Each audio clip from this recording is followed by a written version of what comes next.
কিছু কিছু জায়গা থাকে যেখানে প্রথমে গেলে মনে হয় শুধু কোনো আত্মীয়র বাড়ি বা বন্ধুর কোনো একটা বাড়ি যাচ্ছি, কিন্তু ধীরে ধীরে সেই জায়গাটাই নিজের মতো হয়ে যায়।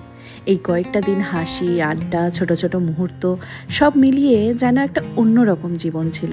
কোনো তাড়া ছিল না, কোনো চাপ ছিল না, শুধু ছিল একসাথে থাকার একটা শান্তি।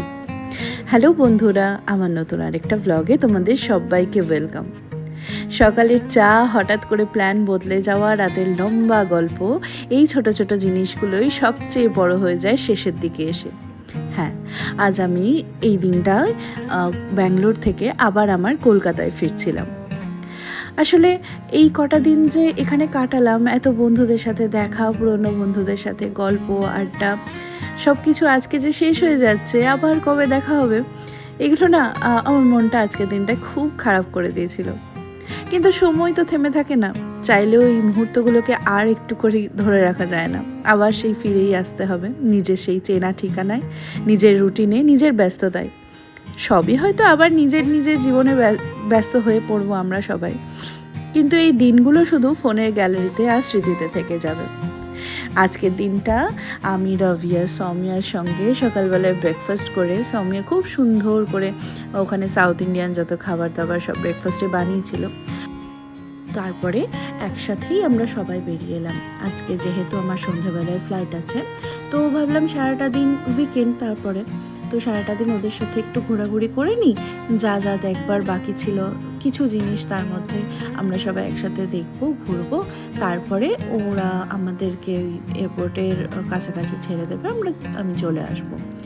তো প্রথমেই আমরা যাব একটা আর্ট ফেয়ারে। ওদের ওখানে হাতের কাজের একটা মেলার মতন বসে ছোটোখাটো, ওটা প্রত্যেক উইকেন্ডেই শুনলাম বসে। তো ওখানে যাব। তার আগে রাস্তায় রবির অফিস পড়লো, ও জিএসটি কমিশনারেট অফিসে জব করে, তো ওর অফিস দেখলাম। তারপরে রাস্তায় যেটা পড়লো সেটা হচ্ছে এই বিল্ডিংটা, তোমাদের সাথে শেয়ার করছি। দেখো, এটা হচ্ছে পার্লামেন্ট অফ কর্ণাটকের পার্লামেন্ট। তো ওখানে আমরা কিছুক্ষণ দাঁড়ালাম, কয়েকটা সেলফি টেলফি নিলাম সবাই। এত সুন্দর লাগছে, এত বড় জায়গা, খুব ভালো লাগলো দেখতে। তো এইসব দেখে ঠেকে তারপরে আমরা ওখান থেকে বেরিয়ে আসবো। অনেক লোকজন ওখানে, সবাই ফটো তুলছে, আর ওখানে একটু বসার মতো জায়গা ছিল, তো সবাই রোদের মধ্যে একটু বসেছিল, খুব ভালো লাগছিল। তো ওখান থেকে আমরা বেরিয়ে এলাম, তারপরে এই আর্ট ফেয়ারে ঢুকে পড়লাম। তোমাদের সাথে জায়গাটা শেয়ার করি। দেখো, এত সুন্দর লাগছে, এত সুন্দর সুন্দর জিনিসপত্র, হাতের কাজ, মার্বেলের মূর্তি, কোথায় কপারের মূর্তি, এই যে হাতের কাজের মধুবনী আর্ট, তারপরে ঝুড়ি, বেতের কাজ, এই সমস্ত কিছু ছিল একদিকে। আবার এই দিকে যে মেলাটা ছিল, এইখানে ঘর সাজাবার মেনলি জিনিসপত্র খুব সুন্দর ছিল। যেমন কাঠের জিনিসপত্র তেমন কার্পেটের, এখানে আমরা কিছু কার্পেট দেখছিলাম, কীরকম ম্যাটেরিয়াল, কীরকম দাম। এখানে মূর্তি ছিল 150 টাকা থেকে শুরু, ছোট্ট ছোট্ট মূর্তি, সেখান থেকে শুরু করে এবার তুমি যত দামি কেনো না কেন প্রায় 50,000 টাকার কাছাকাছিও মূর্তি ছিল। মাটির কাজের জিনিস ছিল অনেক কিছু। তো আমার বরাবরই ক্রকারি সেট খুব পছন্দ, এখান থেকে আমি কয়েকটা দেখেছিলাম। তারপরে আমি এখানে নামলাম, যেটা ওদের গ্রাউন্ডে ছিল। ওখানে কিছু জিনিসপত্র ছিল, যেমন টুকটাক ওই মাটির যেমন জুয়েলারি হয়, ওই সমস্ত। তো ওখান থেকে তারপরে আমরা যাব এবারে, খুব খিদে পেয়ে গেছে।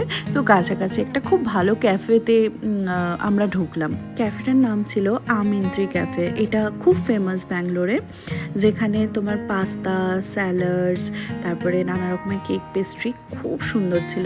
আমরা এখানে অর্ডার দিয়েছিলাম কয়েকটা ক্রসো, চিকেনের আইটেম, স্যালাডস, ফ্রেঞ্চ ফ্রাইস, আর সাথে ছিল ওদের বেস্ট কফি, আর আমার ফেভারিট হট চকলেট। তো আমরা অনেক কিছু পেট ভরে খাওয়া দাওয়া করে নিলাম এইরকম টুকটাক। তারপরে ওদের থেকে বাই বাই বলে আমার কলকাতার উদ্দেশ্যে রওনা। ই বোর্ডিং আমার হয়ে গেছিলো আগেই, তো বেশিক্ষণ সময় লাগতো না। অনেক মালপত্র নিয়ে আমি চলে এসেছি এয়ারপোর্টে। দিনটা খুবই সুন্দর কেটেছিল, এতগুলো দিন খুব সুন্দর কেটেছিল, কিন্তু মনটা এবার একটু ভার ভার লাগছে। তো নিজের জায়গায় ফিরে যাচ্ছি। আজকের ব্লগটা এখানেই শেষ করলাম। তোমাদের সাথে নেক্সট আরেকটা ব্লগে খুব শিগগির আমার দেখা হবে। ততক্ষণের জন্য সবাই খুব ভালো থেকো, সুস্থ থেকো, টাটা।